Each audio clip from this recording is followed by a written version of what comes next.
All right. It's match week. Congratulations to all of you who are fourth year medical students, although, some dental folks go through a similar process and as well as some other professions. But this week is medical school match week. So if you have matched, congratulations on making it to the next step of your career. It's pretty exciting.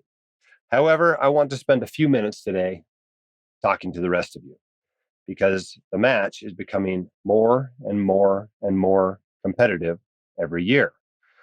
The reason for that is because medical school slots have expanded significantly, and residency spots have not expanded as significantly. And so the match rate has actually been falling for several years. For MDs in US schools, it's still pretty high. It's still 91, 92, 93%.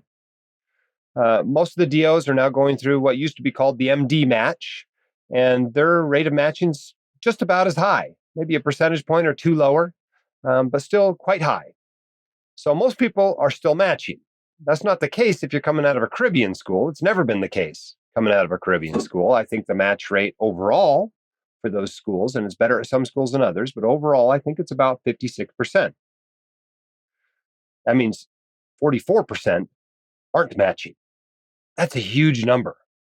And to not match after borrowing a whole bunch of money for medical school is a financial catastrophe. I mean, if you owe 200, 300, 400,000 plus dollars in student loans, and now you don't have a job coming that's going to provide enough income to pay that back, that can be a pretty serious financial catastrophe. The numbers are probably actually worse for people who enroll in a Caribbean school, because those are just the numbers of those who graduate. A fair number of people don't graduate from a Caribbean medical school. So it's a little bit of a gamble to go there. A lot of people call it second chance university or second chance medical school. But it's a much bigger gamble than going to a USMD or DO school. At any rate, obviously the first thing you do if you don't match is you scramble. It used to be called the scramble. Now it's often called the SOAP. You basically find out on Monday of match week that you didn't match. Those who do match find out they matched on Monday as well, but they don't get to find out where until Friday, tomorrow, the day after this podcast is dropping. It's a big ceremony. Everybody shows up and they open their envelopes and find out where they're going. It's very exciting. You bring your spouse or partner or significant other, and it's a big party. It's great for most people. But for those who didn't match, they often don't show up at this thing at all. In fact, they work their butt off all week trying to SOAP into an open position, because the residency programs in a lot of cases are scrambling just as bad as the students are because they didn't fill all their spots. And it's a big deal for a residency program to not fill its spots. Imagine if you were planning on having 10 residencies in a given year. Well, what happens, 10 residents in a given year, and what happens if you only have 6? Well, that's a lot of shifts that aren't covered. That's a lot of calls that aren't covered. It's just as big a deal for the residency program as it is for the students. So everybody's incentivized to grab the unmatched students and get them into positions and fill up those residency programs. And that's what happens during the SOAP. So Tuesday of match week, the programs can start reviewing the applications and start making the rank lists. The applicants don't make a rank list in the SOAP. They just hope for the best. And then come Thursday, the applicants are advised whether they matched in the SOAP. And it's pretty wild, but you only get 2 hours to either accept or reject any offer that's given to you. I suggest you accept it.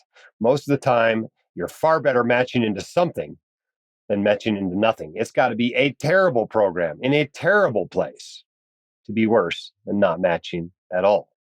And then, of course, Thursday afternoon, the process begins again with any programs that are still unfilled. And you get 2 hours again to accept or reject the offers. Then it's all over for that year. If you matched, you still get an envelope the next morning at, match day. You open it with everybody else. You just happen to know what's inside it before you open it.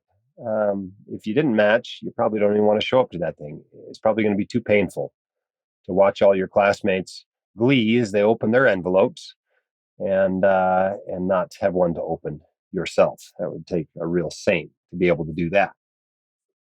So step one, of course, is try to still match this year, right? Scramble soap, whatever you want to call it, get into that. But by the time Friday rolls around, you haven't matched. This is bad. This is depressing. This is humiliating. This is humbling. This is hard. So the first thing I think you ought to do is take a little bit of time, take a break, try to get over the shock. If you're at this position and it's Friday, you haven't gotten much sleep, you might be feeling pretty down. If you're really depressed, go see a professional. It's probably not even a bad idea to see a therapist, even if you're not feeling that depressed. This is a major life event, and it can be really hard, not only on you, emotionally, but also physically. You haven't slept much all week. You're going to be doing a lot of work worrying this weekend if you're like most people. Call your family, call your friends, let them support you through this rough time. And know that your journey to being a practicing physician isn't necessarily over. For many of us, we didn't get right into medical school. For many of us, we don't get right into residency. But I know plenty of docs who did not match, who are still practicing physicians. So by next week, it's time to go and meet with your advisor, meet with another faculty member in your desired specialty, and let's have a post-mortem. Let's have a discussion. Why didn't you match? Were you a borderline or worse applicant to start with? Did you do a poor job of applying? Was there a major red flag on your application? Was there a problem with your interviewing style? Were you trying to couples match or something that's harder? Or were you just unlucky? Not matching once is pretty common. If you ask around, you're going to find that many doctors had to apply to medical school 2 or even 3 times, and can be the same thing with the match. The key is to match in your next attempt. And that's a lot like the key to matching the first time, which is being realistic. You have to know yourself, know what you're good at, know what you're bad at, know how well you stack up against your peers at your school and across the country. Few applicants have top-notch grades, board scores, letter of recommendations, extracurriculars, and interviews. Most of us are going to be better at some things than others. So beg your faculty member, your advisor, to be brutally honest with you. You really need to know where your application is weak. Once you've figured that out, you have 1 year to address that weakness. Assuming you passed your boards, you can't retake those. Repeating medical school classes probably isn't an option either, although you probably have time to squeeze in another sub-internship or something. But you can certainly strengthen an application by getting more clinical experience and doing some research. You can get different and hopefully better letters of recommendations. You can get involved in other activities, whether they're paid or volunteer, that make you a more interesting person and a more compassionate and competent doctor. You can go get an MBA or an MPH with that year. You could do more practice or take a course on interviewing or public speaking. There are lots of ways to improve your application that don't necessarily involve taking your boards again or taking more medical school classes. Now, as you apply again, you need to lower your expectations dramatically. Spend some money, a lot of money, both on applications and on interviews if you can get them. Apply to twice as many places as you think you need. Maybe apply to every program in your specialty. Go to every interview you get. Leave it all out on the court. So if it doesn't work out, you can at least know you did everything you could. Remember, your odds of matching the second time are just less than 50-50. But if you have to ask yourself if you're a glass half full kind of person or a glass half empty kind of person. Now, obviously, some specialties are more competitive matching to than others. If your desired specialty is particularly competitive or even moderately competitive, you should also pick up a backup specialty the second time around. Maybe the backup specialty is just completing an internship. Sure, maybe your first love is ophthalmology. Wouldn't you rather be an internist than not practice at all? Look at all the options you have available to you after completing an internal medicine residency. There's all kinds of them. So if you need a backup specialty, you probably shouldn't be picking one from the top half of the list of most competitive specialties. Okay. You want something on the bottom half of the list. Maybe it's neurology or family medicine or internal medicine or peds or pathology, the things where you're much more likely to match into a position somewhere. Now, obviously, there's plenty of very competitive pediatrics programs, but on average, it's not nearly as competitive as matching into neurosurgery or ENT or something like that. Okay. Now, let's say you've applied 2, maybe even 3 times. You still haven't matched. You can't strengthen your application anymore.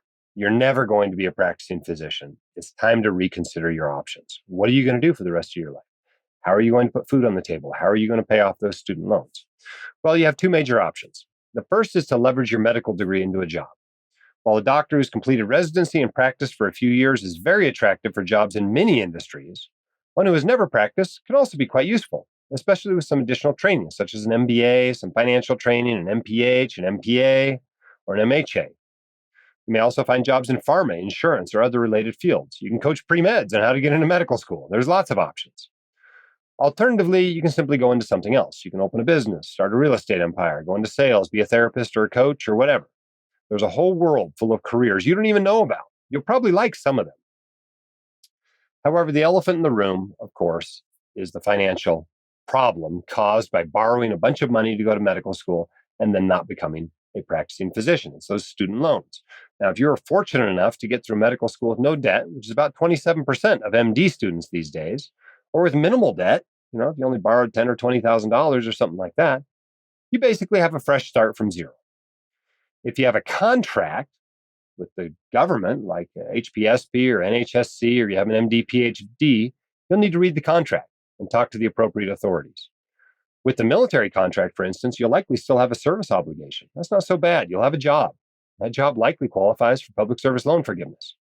If your contract was an MD, PhD, you likely have no further obligation, as you completed the PhD long before the match. You can simply go into the research side. But if you're like most students, like the 73% of students who have substantial student loans, you've got a bigger problem. If those loans are mostly federal, you can enroll in an income-driven repayment program. And you should give serious consideration to any job that qualifies for public service loan forgiveness. You might actually be earning more money in forgiven student loans than in salary in those situations. You can also consider IDR forgiveness, although unlike PSLF, that comes with that big tax bomb after 20 or 25 years, not to mention the extra 10 to 15 years of payments. It doesn't require you to work for a nonprofit, though, nor do you even have to work full-time or work at all. If you have private loans, you're going to have to find something that will earn enough money to pay them off. That can be tricky, but if you're smart enough to graduate from medical school, you're smart enough to figure something out there. In the meantime, remember the big advantage of student loans. They can ruin your credit, but they can't foreclose on your brain.